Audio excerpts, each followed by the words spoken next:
റോഡിൽ ഇറച്ചി പറ്റും, അതിലൊരു ഡൗട്ടും ഇല്ല. വളരെ സീരിയസ് മാറ്ററാ. ഞാൻ എറണാകുളം മുതൽ കണ്ണൂർ വരെ ഡ്രൈവ് ചെയ്യുമ്പോൾ പലതും എക്സ്പീരിയൻസ് ചെയ്തിട്ടുണ്ട്. ഈ പുതിയതായിട്ട് വന്ന ഹൈ സ്പീഡ് റോഡിനെ കുറിച്ച് എന്നാന്ന് പറയുന്നത്. നിങ്ങളൊരു കോണ്ടന്റ് ക്രിയേറ്റർ ആണോ, ഇൻഫ്ലുവൻസർ ആണോ, അങ്ങനെയാണെങ്കിൽ ഇതുപോലത്തെ ഒരു വീഡിയോ ചെയ്യും. കേരളത്തിൽ 3.5 കോടി ജനങ്ങളുണ്ട്. അവരെല്ലാവരും കാണണം. ഡ്രൈവിംഗ് അറിയുന്നവരും അറിയാത്തവരും വീട്ടിൽ വെറുതെ ഇരിക്കുന്ന നിങ്ങളെ അമ്മൂമ്മയായാലും കാണണം. സോ നിയമം പഠിപ്പിക്കാൻ വന്നതല്ല, അതിന് ഞാൻ ആരുമല്ല. അറ്റ്ലീസ്റ്റ് ഈ 3 ട്രാക്ക് എന്താണെന്ന് എല്ലാവരും അറിഞ്ഞിരിക്കണം. തേർഡ് ഉള്ള ഹൈ സ്പീഡ് ട്രാക്ക്, അതിൽ ഓവർടേക്ക് ചെയ്യാൻ വേണ്ടി മാത്രമുള്ള ട്രാക്കാണ്. അതിലൂടെ സ്ലോയിൽ പോവരുത്, ലെഫ്റ്റിലൂടെ ഓവർടേക്ക് ചെയ്യരുത്, റൈറ്റിലൂടെ മാത്രം ഓവർടേക്ക് ചെയ്യുക. ഈ 3 വരിയുണ്ടെങ്കിൽ ലെഫ്റ്റിലാണ് നിങ്ങളെ ഹെവി വെഹിക്കിൾസ് പോകേണ്ടത്, സ്ലോ മൂവിങ് വെഹിക്കിൾസ് ലെഫ്റ്റിലൂടെയാണ് പോകേണ്ടത്.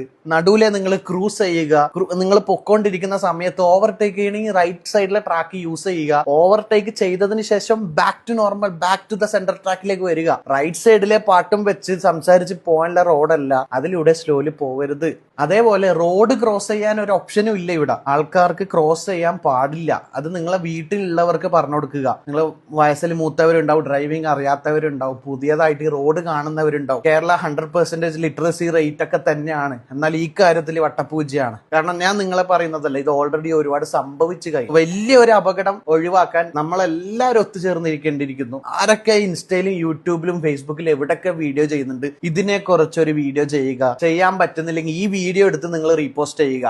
നിങ്ങൾ ഈ വീഡിയോ ഡൗൺലോഡ് ചെയ്തോ, എവിടെ വെച്ചാൽ പോസ്റ്റ് ചെയ്തോ, എവിടെ ഞാൻ കോപ്പിറൈറ്റ് കൊടുക്കില്ല. റോഡിലെ ലൈൻ എന്താന്ന് അറ്റ്ലീസ്റ്റ് പഠിക്കുക.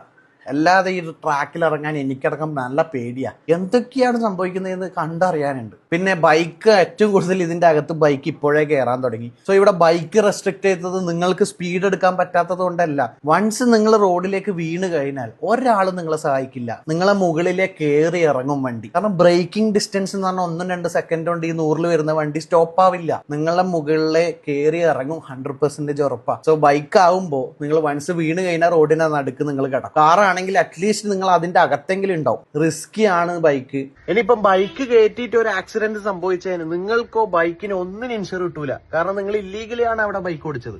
കാരണം അവിടെ റെസ്ട്രിക്റ്റഡ് ആണെങ്കിൽ നിങ്ങൾ കയറരുത്. അപ്പോൾ നിങ്ങളുടെ സേഫ്റ്റിക്ക് വേണ്ടിയിട്ടാണ് ബൈക്ക് ചിലയിടത്ത് റെസ്ട്രിക്ട് ചെയ്തത്. അതായത് ചില വെഹിക്കിൾ പാമ്പ് പോകുന്ന പോലെയാണ് ഈ റോഡിലേക്ക് പോകുന്നത്. ഫസ്റ്റ് ലൈനിന്ന് തേർഡ് ലൈനിലേക്ക് ഒരൊറ്റ ക്രോസ്. അങ്ങനെയല്ല, 1 at a ടൈം നിങ്ങൾ ലൈൻ ചേഞ്ച് ചെയ്യുക. ലൈൻ ചേഞ്ച് ചെയ്യുമ്പോൾ ഇൻഡിക്കേറ്റർ ഇടുക. ഇൻഡിക്കേറ്റർ ഇടുന്നത് ലൈൻ ചേഞ്ച് ചെയ്യുമ്പോൾ സ്പോട്ടിലല്ല. ആദ്യമേ നിങ്ങൾ ബാക്കിലുള്ളവർക്ക് നോട്ടിഫൈ ചെയ്യുക, ഞാൻ ലൈൻ മാറുകയാണെന്ന്. സോ ഇത് വളരെ റിസ്കിയാണ്. നിങ്ങൾ ഇത് അറിയില്ലെങ്കിൽ പഠിക്കുക, പറഞ്ഞു കൊടുക്കുക. സോ ഇത് സീരിയസ്ലി വലിയൊരു റിസ്കിലേക്കാണ് എല്ലാവരും പോകാൻ പോകുന്നത്. ഒന്നും പറയരുത്, കമന്റ് ഇടരുത്. ഞാൻ സേഫ്റ്റിക്ക് വേണ്ടി മാത്രം ചെയ്ത വീഡിയോ ആണ്. നിങ്ങൾക്ക് ഇഷ്ടമുള്ള പോലെ എടുക്കാം. Thank you so much.